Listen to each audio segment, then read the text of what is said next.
유나이티드 헬스는 유나이티드 헬스 어떻게 생각하시나요? 별로 지금은 정부가 때릴 때는 그거를 그 정부를 때리는 걸 내가 그 기업이랑 같이 맞을 이유는 없지 않습니까? 정부가 팬다잖아. 정부가 미국 정부가 팬다잖아. 관세로 패는 것도 지금 빡쳐 죽겠는데 거의 몇 안 되는 미국 내부 섹터, 미국 내부 기업에 대한 규제일걸요? 트럼프 지금 봐봐요. 주말 사이에 빅테크에 대해서 빅테크 보호 법안에 서명했습니다. 아, 그것도 얘기하지. 주말 사이에 트럼프가 지금 빅테크 보호 법안에 서명을 했어요. 우리나라 뉴스 나오나? 행정명령. 지금 나왔는데. 아, 우리나라 뉴스에는 이런 게 없어. 그죠? 지금 미국에서 무슨 얘기가 나왔냐 그러면은 트럼프가 실제로 주말 사이에 그 얘기를 했습니다. 뭐랬냐. 지금 그 빅테크 그리고는 이게 제가 정확한 액트가 지금 저도 뉴스 보다가 트위터 보다가 하고 그냥 이상한 데 안 가요. 네. 이상한 데 안 가요. 네. 저 이상한 데 가려 그러면은 그 연봉으로 한 1,000억 정도 준다 그러면 갈게요. 네. 1,000억 준다 그러면 갑니다. 그 정도는 받아야지 내가 앞으로 소위 이 유튜버로 먹고 살 만한 그 돈들을 미리 땡기고 내가 유튜버를 어그로 끌리고 접게 되지 않겠어요. 업종을 변경해야 될 텐데. 이상한 데 안 가요. 자, 아무튼. 보시면 이 빅테크에 대해서 그 정보 보호? 정보 규제? 그러니까 우리가 뭐라고 해야 되냐? 무슨 자유냐? 언론의 자유도 아니고 출판의 자유도 아니고 말할 수 있는 자유? 표현의 자유. 표현의 자유. 그러니까 요것에 대해서 빅테크에 대해서 이거를 다른 국가가 규제하는 것에 대해서 이거를 보호해야 된다라는 보호 명령? 행정 명령? 요게 지금 시장에 튀어나왔거든요. 근데 이게 뭐냐 그러면은 되게 중요한 겁니다, 이거. 빅테크가 지금 누구의 타겟이 되고 있습니까? EU의 타겟이죠. 왜냐면 EU는 테크 기업이 없어. 그래서 지금 IT 관련돼 가지고는 유럽에서 무슨 얘기까지 나오고 있냐 그러면은 미국의 식민지란 얘기까지 나오고 있습니다. 미국의 식민지. 그런 이유 빅테크라고 하는 얘네들에 대해서 이걸 보호 명령을 내렸다라는 거는 뭐예요? EU 너거들 건들면은 바로 관세 때리겠다라고 하는 거거든. 또 관세야. 또 관세야. 그런데 이 표현의 자유에 대한 보호 명령을 내렸다라고 하는 빅테크를 어떻게 합니까? 빅테크를 지금 보호하겠다라고 하는 거죠. 테크 기업들, AI 관련된 기업들 보호하겠다라고 하는 거죠. 심지어는 여기서 누구? TSMC를 때릴 거다라고 사람들이 지금 우려하고 있는 이유도 TSMC가 최근에 재미없는 이유도 뭐예요? 대만 기업이니까. 그래서 TSMC한테 뭐 인텔을 사가라니 뭐 아니면은 뭐 계속 지금 규제하는 것도 이게 외국 기업이니까 압박한다 이거거든. 지금 그 반도체 관련된 것도 보면은 미국의 반도체 기업들에 대해서는 되게 무슨 얘기합니까? 보호해야 된다라고 얘기해요. 그 중에 하나가 지금 인텔이 이렇게 급등한 거잖아요. TSMC 벌벌 기는 동안. 지금 미국의 빅테크 그다음에는 반도체 제조업, AI 관련된 기업들 전부 다 트럼프의 보호 안에 있습니다. 그리고는 그 부분에 있어가지고 지금 미국 내수에 관련된 기업들 혹은 미국의 뭐 이렇게 뭐 바이오도 그냥 까놓고 놓고 보면은 누구 규제합니까?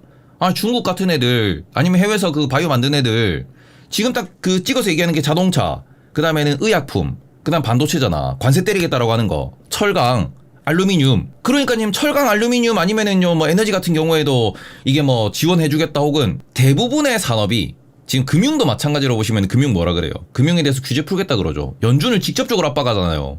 은행에 대해서 지금 연준 혹은 바젤3 협약이라고 하는 그런 은행에 대한 그러한 그 제도적 규제, 스트레스 테스트 이런 것들이 되게 심하다. 이런 얘기 하는 거잖아요. 아무튼 유나이티드 헬스 같은 경우에는 보험업종 같은 경우에는 특히 여기 있는 유나이티드 헬스, 시그나 아니면은요 몇 개 있어요. 요런 애들. 특히 여기에 있는 애들 헬스케어 관련된 그 헬스케어 보험, 건강보험 같은 경우에는 옛날부터 미국 내에서 그 개혁해야 된다라고 이야기가 많이 나온 부분입니다. 그러니까 미국에서 개혁 대상이 되는 몇몇 섹터들이 있습니다. 총기류. 그 다음에는 미국의 의료보험, 그 다음에는 그 뭐 병원 제도. 그러니까 우리가 메디케어라고 이야기가 나오고 오바마 케어라고 이야기가 나오고 계속 케어 이야기하는 그 부분이 있죠. 이런 부분들. 그리고는 그런 부분에 있어가지고 계속해서 지금 그 규제의 대상으로 삼고 바라보는 섹터들이 몇 개 있는데 정말 독특하게도 민주당과 공화당이 동시에 규제하는 곳은 헬스케어예요. 그럼에도 불구하고 지금까지 별다른 액션이 없었다라는 점이 특히 그 오히려 메디케어의 수혜를 받았다라고 평가를 받는 쪽이 요 보험사였는데 정부에서 이게 보조금을 많이 주다 보니까. 근데 지금은 트럼프는 보조금 주는 정책이 아닌 상황에서 오히려 기업한테 너희들이 마진을 깎아라라고 압박을 하고 있고요. 그리고는 현재 추가적으로 최근에 이제 총격 사건이 발생하다 보니까 CEO 이제 암살 사건 그런 게 발생하다 보니까 사회적으로도 많이 대두가 됐습니다. 트럼프가 지금 그 메이크 아메리카 그레이트 어게인이라고 다 얘기하면서 미국 금융 살려야 된다, 미국 AI 살려야 된다, 미국 반도체 살려야 된다, 미국 제약 바이오 살려야 된다, 미국 자동차 살려야 된다, 미국 철강 살려야 된다, 미국 빅테크 살려야 된다 다 그러는데 헬스케어는 아무 말이 없어요. 오히려 규제를 얘기해요. 여기 지금 정부에서 조사 들어가고 있잖아. 유나이티드 헬스 분명히 저도 좋은 기업이라고 생각을 합니다. 왜냐하면은 이제 사업 구조도 그렇고 이게 기업을 경영한다라는 측면으로만 바라보면은 되게 유나이티드 헬스라고 하는 이 기업이 그 고객들한테는 악랄하게 했지만 그냥 기업 경영 측면에서는 투자자 측면으로 보면은 되게 잘 경영했기 때문에 주가가 많이 오른 거거든요. 유나이티드 헬스 지금까지 주가 오른 거 보시면은 이게 보험회사가 아니야, 이게. 이렇게 많이 올랐고, 이 부분에 대해 가지고 시장에서도 상당히 저도 올라오는 과정에서, 저 2021년, 2년이구나. 요때 유나이티드 헬스 가지고 방어 많이 했어요, 미국 주식도. 그때도 되게 좋아했던 기업이고. 근데 이번에는 저도 보험사 관련돼 가지고는 있던 거 싹 다 팔고 그냥 딱 손절하고 그냥 라고 하고 지금 최근에 계속해서 유나이티드 헬스는 고점에서 빠질 때부터 계속 이거 이번에는 건드시면 안 될 것 같습니다 계속 말씀드린 게 총격 사건 이후로는 미국 분위기가 너무 많이 바뀌었어요.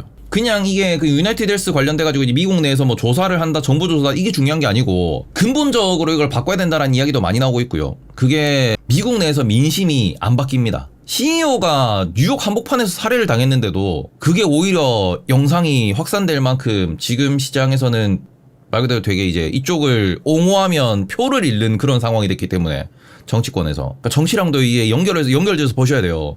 여기를 옹호하면 표를 잃어. 옹호할 수가 없어요. 이런 탈퇴를 내린다고 투맨이 미들맨이 돈을 뜯어간다고 해요. 요 그래도 많이 싸져서 살만합니다. 저와 같이 고고싱 하시죠. 다비타 유나이티드 헬스 엘레반스 헬스 카니발 알파벳 화이자 전 들고 갑니다. 빌딩 투맨이 미들맨이 돈을 뜯어간다.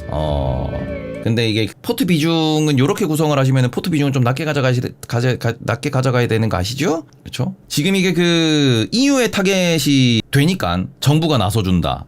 아니면은 이게 뭐 무역 적자가 되니까 지금 반도체 관련돼서 관세 얘기 나오는 핵심 기업들, 핵심 섹터들 보시면은 자동차, 철강. 지금 보면은 미국의 GM은 꽤 잘하지만 포드도 지금 힘들다 그러고요. 스텔란티스는 마틴이 갔어 지금. 철강 US 스틸 마틴이 가가지고 지금 뭐 팔리니 많이 이런 얘기 나오다가 지금 트럼프가 안 된다 그랬잖아. 그리고는 여기에서 추가적으로 반도체, 그 다음에는 바이오 다 보시면은 미국에 있는 기업들의 경쟁력이 떨어진 그런 섹터에 대해 가지고 얘네들을 뭘로 조져줍니까? 이거 전부 다 관세로 만리장성 세워주는 거잖아요. 관세로 지금 장벽 올리는 거잖아. 근데 관세 장벽을 올려준다라고 하는 이 부분이 시장 기준으로 놓고 보시면은 이 관세 장벽이라고 볼 수 있는 이 부분을 다르게 해석하면 미국 정부가 나서서 협상의 최선단에 서주겠다라고 하는 거거든요. 경쟁 기업, 경쟁 국가랑. 그리고 금융도 아까 말씀드렸지만 금융 같은 경우에는 이게 지금 뭐 스트레스 테스트 요건이라든지 아니면은 바젤3 협약이라든지 여러 가지 지금 이제 규제에 대한 그런 그 포인트들이 있는데 자본에 대한 규제들이 있는데 그런 데 대해서 금융도 연준한테 직접적으로 규제 풀어라고 하잖아요. 규제 너무 세다. 규제가 너무 강하다. 이런 얘기하면서 연준한테 직접적으로 이런 부분에 대해 가지고 조금 풀어줘야 된다라는 얘기를 하고 있습니다. 특히 이제 그 미국의 재무부나 이런 데는 금융권 출신이 많고 규제를 좀 푸는 쪽으로 규제에 대해서 좀 답답해하는 쪽으로 도치도 그런 식이니까 이런 사람들은 뽑아놓고 이제 정책적인 방향성에 대한 푸시를 한다라고 볼 수 있는데 미국 보험업계는 해당되지 않습니다. 굳이 거기에 들어가가지고 개인적으로 이제 정부의 방향성에 반하는 그러한 거를 할 필요가 있을까? 지금 보면은 이거는 그냥 미국에서는 섹터 선택에 있어가지고 보셨을 때 개인적으로 지금 딱 그 섹터 두 개만 꼽자 그러면은 보험이랑 또 어디? 리츠. 여긴 별로 재미없을 거라고 생각을 해요. 보험이랑 리츠. 왜냐면 리츠는 금리가 안 내려오잖아. 금리를 못 내린다 그러잖아. 그리고는 이게 보험 같은 경우에는 보험은 정부가 지금 규제를 한다 그러잖아. 이거는 좀 비중을 낮게 가져가시는 게 맞지 않나. 그러니까 뭐 이게 뭐 헬스케어나 마찬가지고 다 뭐 메디컬 디바이스 이런 데는 오히려 좋다라고 생각을 하거든요. 이런 데는 AI랑 엮일 수 있고 다른 걸 다 엮일 수 있으니까. 근데 보험은 좀 그렇습니다. 조금 부담스럽긴 해요. 그래서 이런 걸 조금 체크를 해보셨으면 좋겠다. 이렇게 말씀을 드리고 싶고요. 유나이티드 헬스에 대한 단기적인 투자 포인트 정도로 말씀드리면 될 것 같습니다.